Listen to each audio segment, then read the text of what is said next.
Sveiki, šią savaitę esame Vokietijoje, kartu su partneriais iš Linas Agro, lankomės MPZ inovacijų centre. Matėme daug įvairių tyrimų, atliktų bandymų. Danai, ką turime šiuose šiltnamiuose?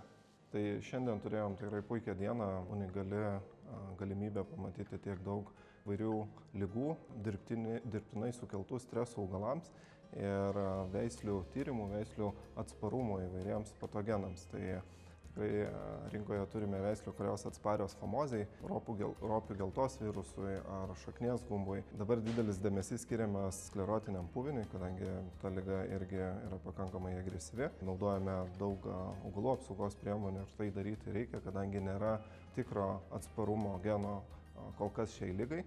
Tai turėjome gerų diskusijų su mokslininkais. Bet kokiu atveju matome ir pavyzdžiai čia parodo, kad tyriant atskiras veisles, ypatingai kurios turi daugiau atsparumo genų kitoms ligoms, šių genų sąveika veikia pozityviai prieš sklerotinį puvinį. 24 metų duomenimis Lenkijos bandymų stotyje Cuboru iš 7 skirtingų lokacijų buvo padarytas tyrimas dėl ligotumo, ypatingai dėl sklerotinio puvinio. Ir viena iš mūsų lyderiaujančių rinkoje veislių perpus mažiau infekuota sklerotinio puvinio susirgymu lyginant su kitomis veislėmis.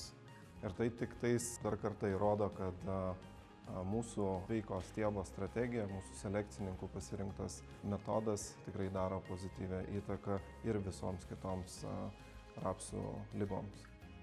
Dėkui partneriams Rapulas, kad pakvietėte į šitą kelionę. Tikrai yra geras laikas atgaivinti senas žinias, bet taip pat ir pasisemti naujų idėjų ir minčių, kur mokslininkai šiuo metu yra ir ką daro ir kokias problemas sprendžia.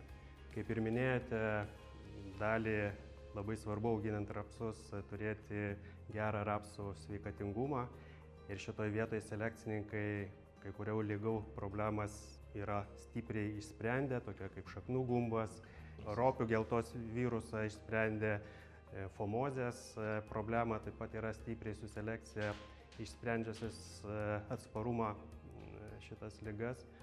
Tačiau yra ligų, tokių kaip verticiliozė ar sklerotinis puvinys, kur dar nėra atradę atsparumo geno, tačiau, kaip matau, tikrai sprendžia ir bando ieškoti sprendimo. Na ir šiuo metu turbūt rinkoje yra veislės, kurios turi didesnį ar mažesnį tolerantiškumą šitoms ligoms. Na ir mūsų veislė Janušas tikrai pasižymi stiebo sveikatingumu ir tas stiebo sveikatingumas turbūt duoda geresnę, aukštesnę toleranciją ir sklerotiniam puviniam ir verticiliozei. Na ir sklerotiniai puviniai, kaip ir paminėjai, Coboro 24 metais buvo atliktas bandymas, kur būtent šitą veislę parodė labai gerus rezultatus. Tačiau keičiasi, aiškiai, situacija. Na ir šiandien, ką aš pats asmeniškai išgirdau naują, kad sklerotis užsikrečia ne tik žydėjimo metu, bet taip pat būna ir atvejų, kuomet sklerotis užkrečia per šaknis, ką mes praeitais metais būtent ir nustatėme ar radome savo bandymuose. Ir kaip išsiaiškinom su mokslininkais, tai tikrai yra tokia galimybė, tačiau tai yra labai išskirtinis ir labai nedažnas atvejis.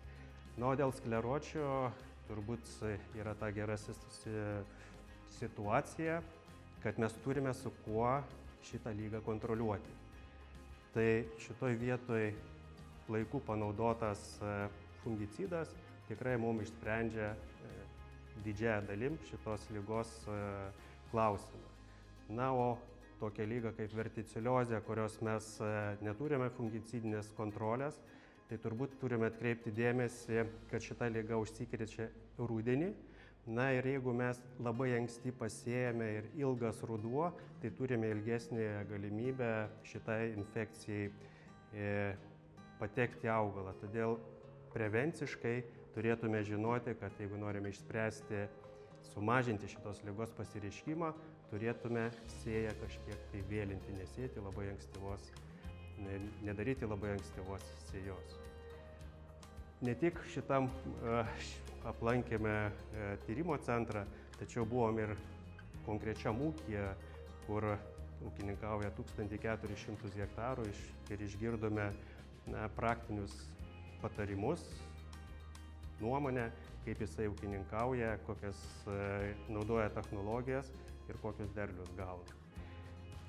Tačiau mano manimu yra, kad šitos žinios yra labai svarbios ir veislės yra svarbios, tačiau mes turime visas veislės pasitikrinti vietos sąlygomis, nes nors ir randamės Vokietijos šiaurėje, labai artimoje altitudėje, musėt ir su Lietuvos altitudė, tačiau mes matom, kaip skiriasi augalai šitoj vietoje, lyginant su Vokietijos šiaurė. Todėl visas tas idėjas turime perkratyti savyje ir paimti ir pritaikyti tas, kas tinka mūsų konkrečioms sąlygoms.